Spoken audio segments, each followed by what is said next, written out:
നമ്മളെല്ലാം വിളമ്പി വെച്ച് കേട്ടോ. ചോറ്, പിന്നെ ചീന കപ്പ വേവിച്ചത്, കാതോരൻ, ഈ മറ്റേ കറിക്കാണല്ലോ കറിക്കാ തോരൻ.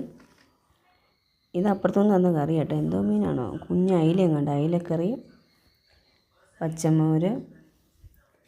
പിന്നെ നമ്മളിവിടെ വാങ്ങിച്ച സീഡി എന്ന് പറഞ്ഞ വലിയ കാരലുണ്ടല്ലോ, സീഡി എന്നൊക്കെ പറയും. ആ മീൻ തേങ്ങ അരച്ച് മാങ്ങയൊക്കെ ഇട്ട് വെച്ച കറിയാണ്. പിന്നെ അവിയലുണ്ട്, പിന്നെ കുക്കുംബർ ഇതുപോലെ കട്ട് ചെയ്ത് വെച്ചിട്ടുണ്ട്, പയർ മെഴുക്ക് പുരട്ടിയുണ്ട്. ഇതൊക്കെയാണ് നമ്മുടെ ഇന്നത്തെ ഊണും അതിൻ്റെ കറികൾ. എല്ലാവരും ഊണൊക്കെ കഴിച്ചോ? നമ്മളിപ്പോൾ ഇടുന്നത് നേരത്തെ എടുത്ത് വെച്ചാലും താമസിച്ചേ ഇടത്തുള്ളൂ ഇത് വീഡിയോ. അതുകൊണ്ടാണ് കഴിക്കാൻ പോവാണ്.